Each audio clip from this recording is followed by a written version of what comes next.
It's only been less than a handful of matches under Arteta, but Arsenal have their first victory under their new manager. And if their play against Manchester United was seen as something to build upon, then a competitive, entertaining Arsenal is on a not-so-distant horizon. Before we carry on, the article aspects of this video are based on was originally posted on The Athletic and was written by James McNicholas. Head over to www.theathletic.com/RabonaTV to get started with a 7-day free trial and 50% off of your annual subscription.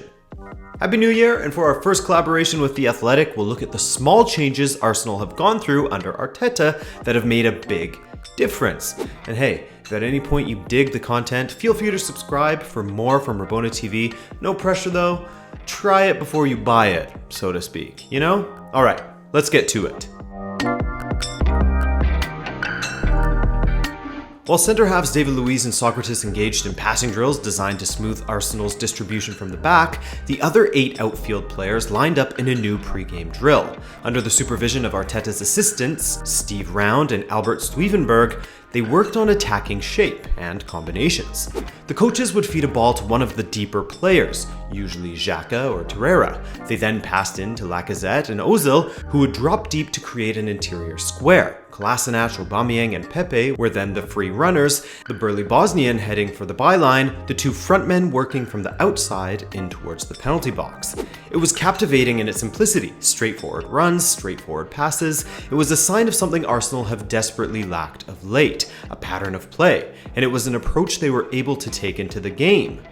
And that's almost exactly how they scored their first goal. Under Unai Emery, myself and every other human on the planet would complain about how, in watching Arsenal, I could never figure out what their style of play was or their philosophy. They were seemingly completely bereft of one. They weren't even a team that hustled themselves into the ground, a hallmark of some teams that don't seem to have a distinct style of play.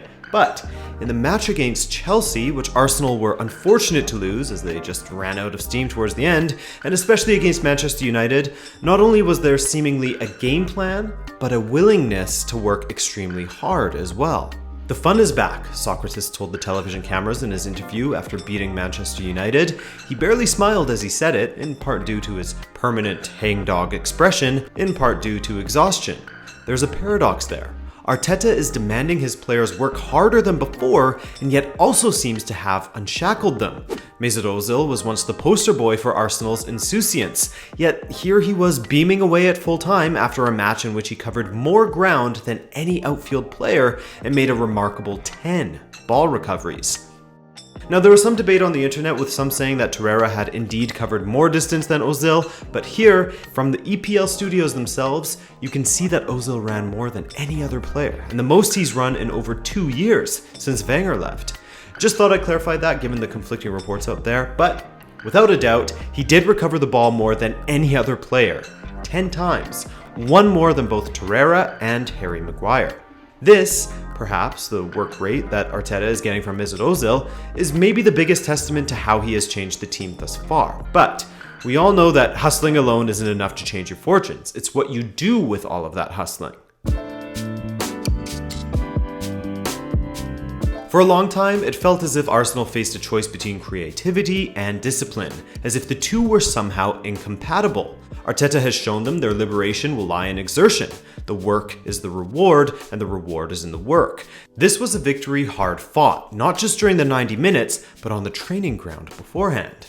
And part of the liberation through exertion and vice versa has come from where exactly the players have been placed in comparison to where they were under Emery. To start, pun intended, Arteta handed a start to Pierre-Emerick Aubameyang, Alexandre Lacazette, Nicolas Pepe, and Ozil, all together to start a match for the first time ever.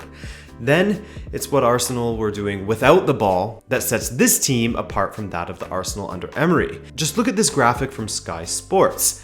As you can see, the high turnover statistic in the first few matches under Arteta has improved already, as Arsenal are winning the ball further up the field. Those turnovers that then end with a shot for Arsenal, that's where the biggest strides have been made, with their attacking pattern providing them more opportunities to strike on goal after winning the ball higher up the pitch.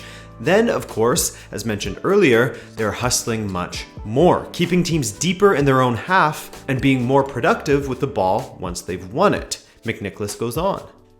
Without the ball, they line up in something akin to the 4-2-3-1 the pre-match television graphic suggests. With it, they are transformed. Xhaka drops deep, Kolasinac pushes on, Ozil is freed to join up with the strikers.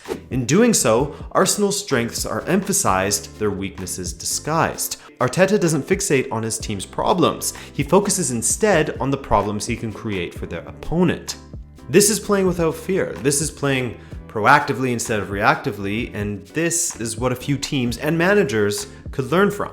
Of course, there's always a balance that needs to be struck in football, but in playing to your strengths without the paranoia of your own weaknesses and taking the easy way out of playing compact and uber defensively with the hopes of stealing goals on the counter or from set pieces, that will be refreshing for the Arsenal fans. And refreshing for the players as well. By taking this MO, Arsenal players will no longer feel as though they are being asked to do something outside of their respective wheelhouses.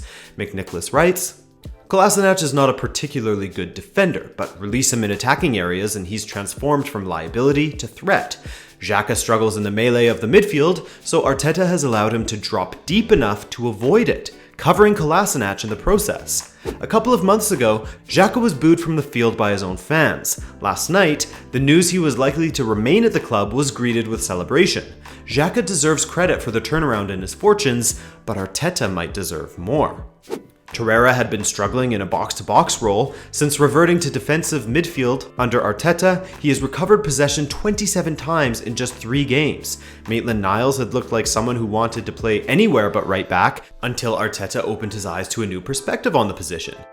Now, of course, this isn't the final product just yet for Arsenal under Arteta, but the signs of rapid improvement are extremely promising.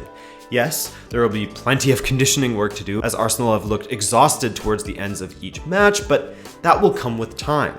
On top of this, their form could go out the window at any moment, but these are the things they are doing right in the moment, and things that Arsenal fans will hope become the norm under Arteta, besides the exhaustion towards the ends of matches, of course. That, and the type of burning out that was seen under Emery following their long unbeaten run.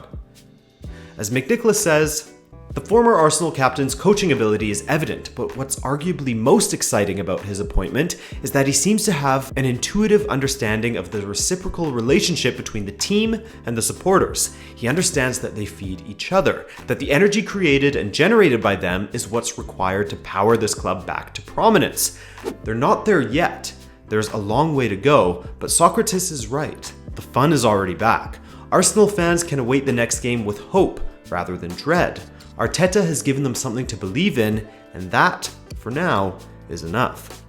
And you can keep up with everything about Arsenal or your favorite Premier League club on The Athletic, like Sam Lee's article regarding the new role David Silva will be forced into under City's new system, or Jack Lang's tribute to Danny Ings, the middle-ranked deity walking among mortals. Plus, you can take in the in-depth coverage of the Premier League in general, as well as coverage of competitions like the Bundesliga, Champions League, MLS, and various national teams from football's best writers. Plus, did you know that The Athletic has chart-topping podcasts hosted by your favorite journalists? The Ornstein and Chapman podcast and Zonal Marking cover the Premier League in general, with plenty of team-specific podcasts as well for that in-depth club-by-club coverage.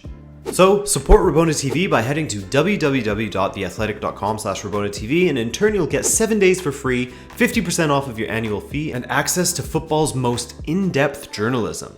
Thanks for watching, guys. I appreciate the time you guys spend watching my videos and hope that this was enjoyable. Again, a happy new year to you, and I'll see you soon for the next video. Take care.